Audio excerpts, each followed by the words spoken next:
The Galactic Council had always thought humans were a simple species. They believed Earth was just another planet with weak creatures that barely understood the universe.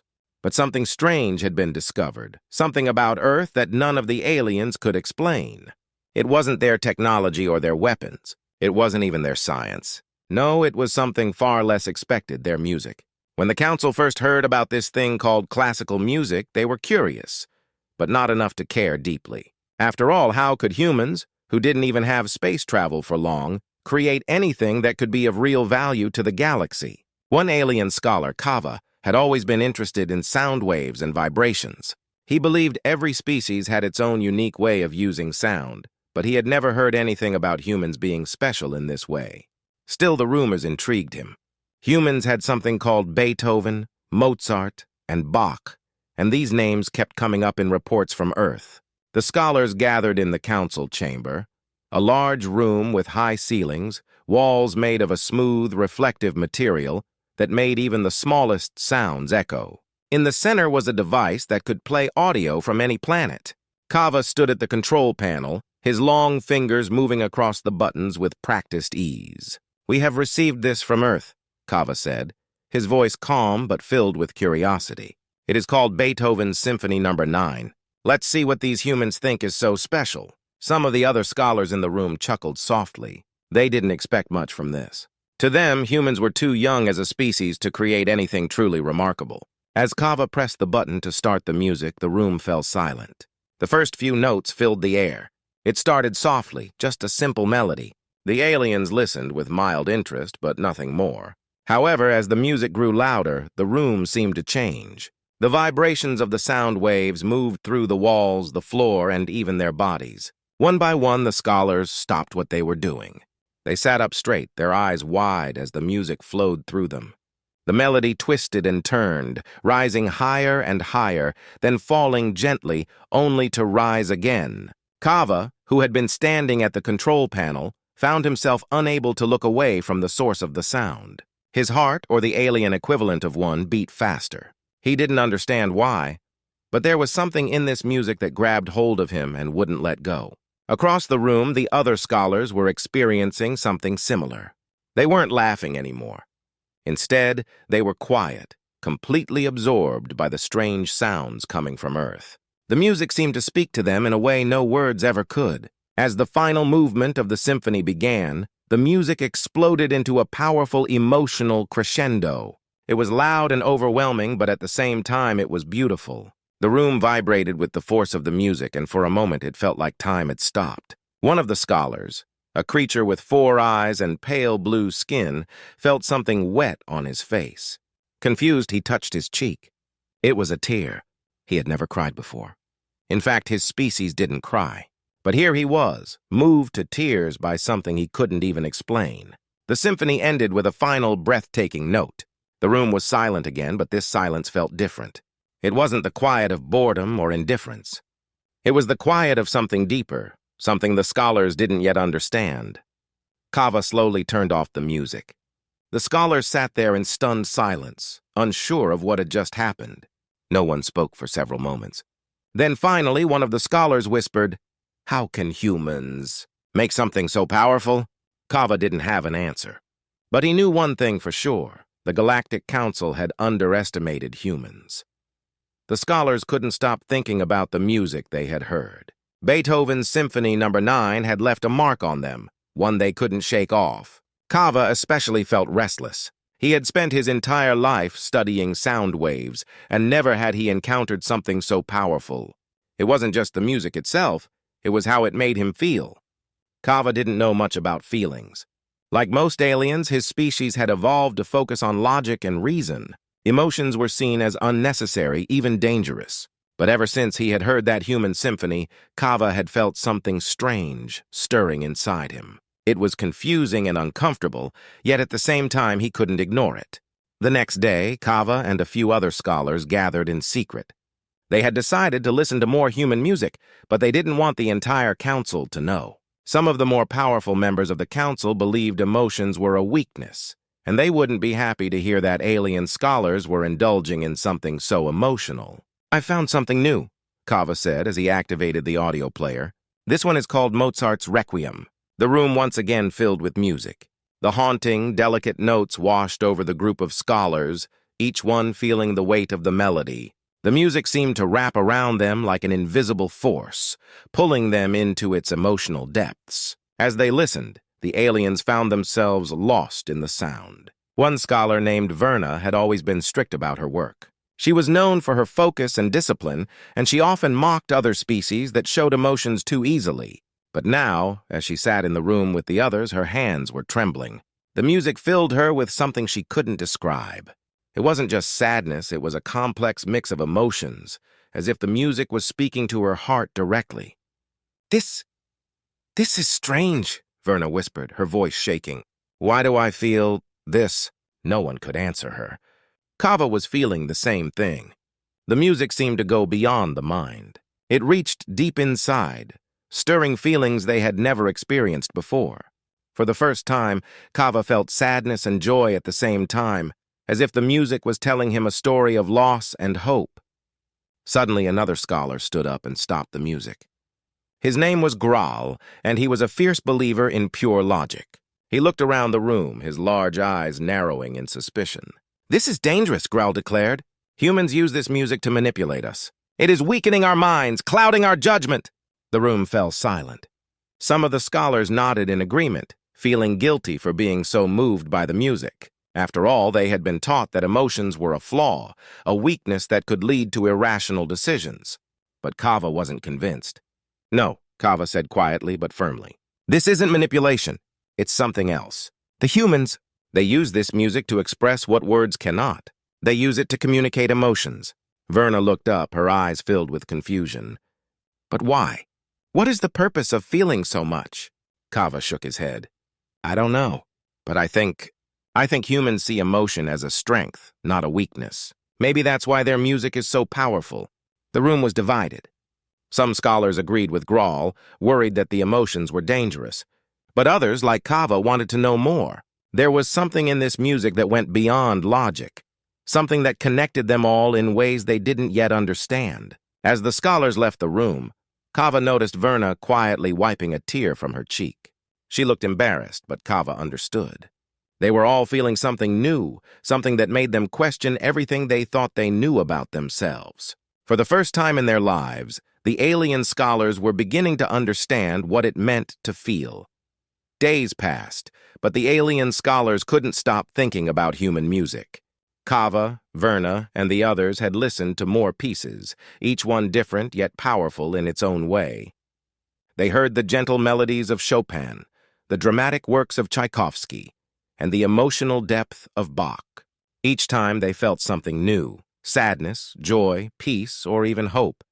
But the more they listened, the more questions they had. Why did this music affect them so deeply? What was it about human music that made it so different from anything else in the galaxy? One day, Kava decided to do something bold. He wanted answers, and he knew the only way to get them was to ask the humans directly. So he contacted the Earth ambassador, a human named Sarah Drake, who had been living in the Galactic Council's space station for years. Sarah was surprised when Kava asked to meet her. Normally, the alien scholars only talked to her about politics or science. Music wasn't something they ever brought up. But Kava seemed different. His voice had a sense of urgency, and Sarah could tell this was important. When they met in the station's peaceful garden, Kava didn't waste any time. "Ambassador Drake," Kava began, "we have been studying human music and we are confused. How is it that your music can create such powerful emotions? What is the secret behind it?" Sarah smiled softly. "There's no real secret, Kava. Music is a part of who we are. It's something we use to express ourselves, to share our deepest feelings with the world. Humans don't just make music for entertainment. We make it to connect with each other." Kava tilted his head, puzzled. "But why? Why do you need to share feelings? In most species, emotions are seen as a weakness." Sarah chuckled lightly. "Humans are strange that way, I guess. We believe emotions make us stronger. Music helps us deal with our pain, our happiness, our fears. It's a way of communicating when words aren't enough." Verna, who had joined Kava for the meeting, asked, "But how do you create it? How do you put these emotions into sound?" Sarah thought for a moment.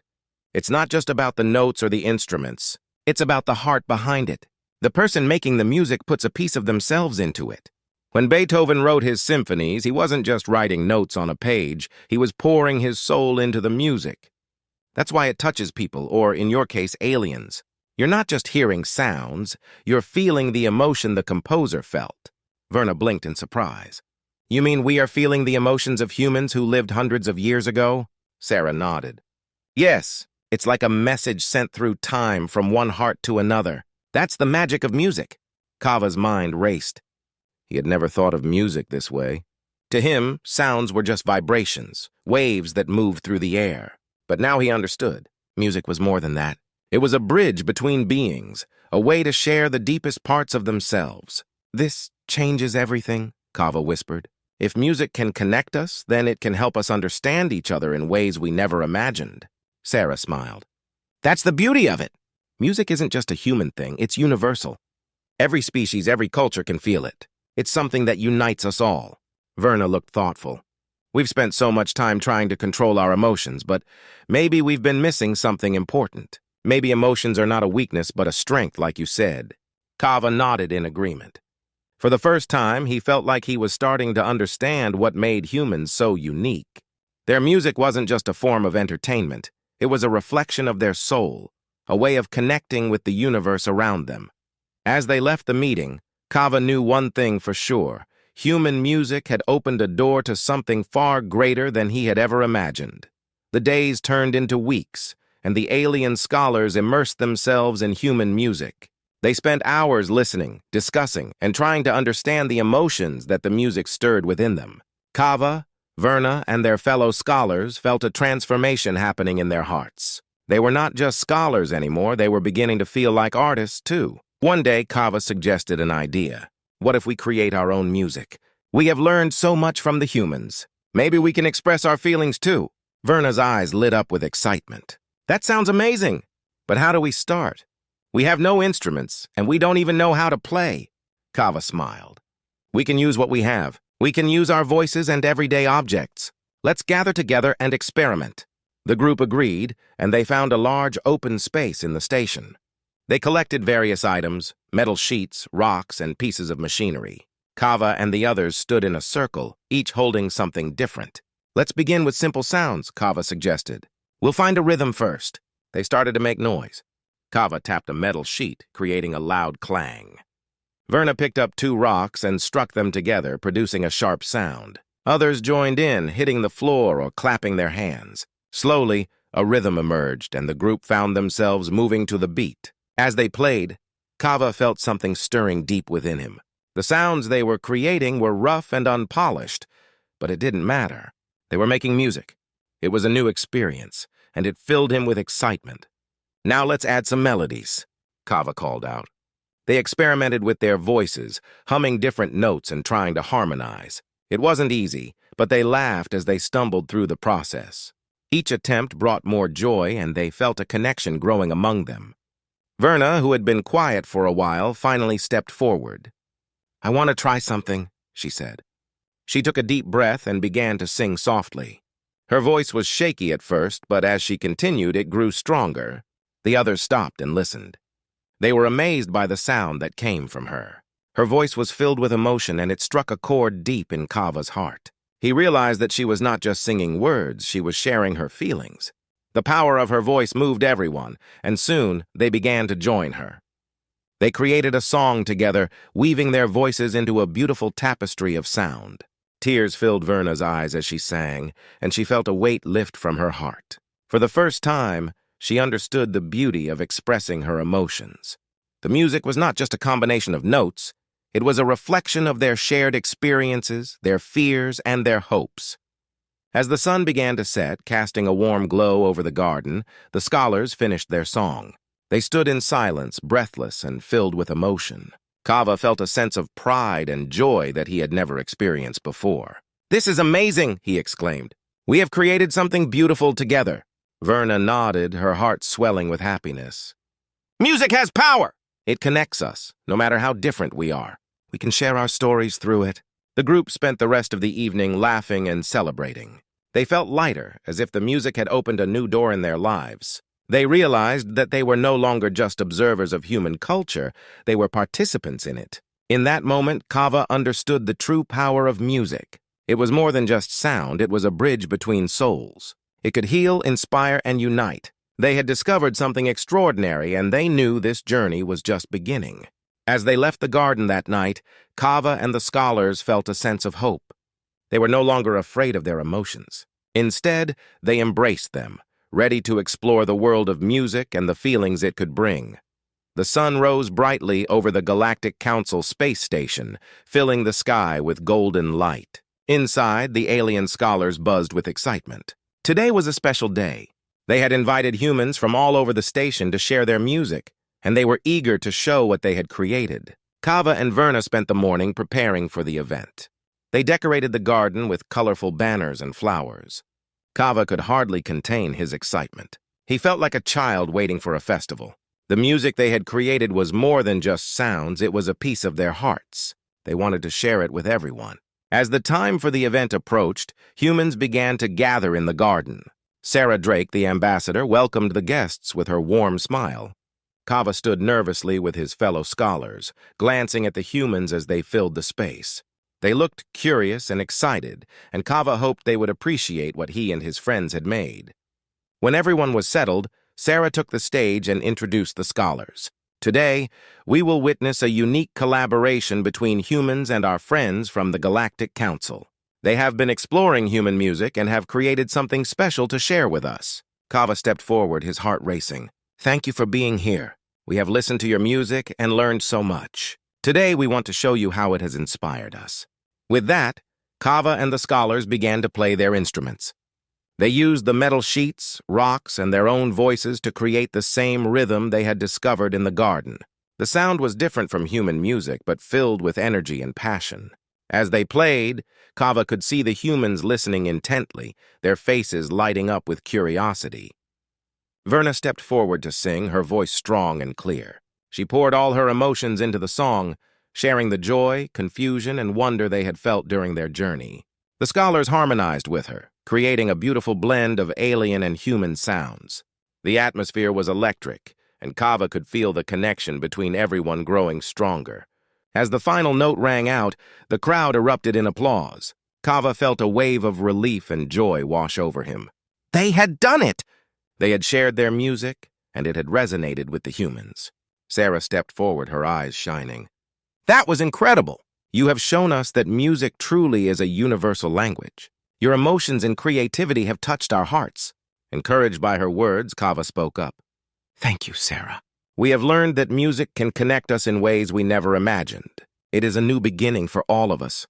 The crowd cheered, and Kava saw smiles on the faces of the humans. They understood the message. Music could break down barriers and build bridges between different cultures. After the performance, humans and aliens mingled, sharing stories and laughter. Kava felt a sense of belonging he had never experienced before. He realized that the music they had created together was only the beginning of a beautiful friendship. Over the following weeks, the scholars and humans continued to collaborate. They held regular gatherings where they shared their music, stories, and cultures. Kava learned to play human instruments, while humans were eager to try their hands at alien sounds. They exchanged ideas, laughed at their mistakes, and celebrated their successes together. As the bonds grew stronger, Kava understood that the journey had changed them all. Music had opened their hearts and minds, allowing them to see the beauty in their differences. They were no longer just scholars or humans, they were friends united by the power of music. Kava stood in the garden one evening, watching as the stars twinkled in the sky. He felt a sense of hope and excitement for the future. This new beginning was not just for him or the scholars, it was for all beings in the galaxy. Together, they would explore the depths of emotion, creativity, and understanding.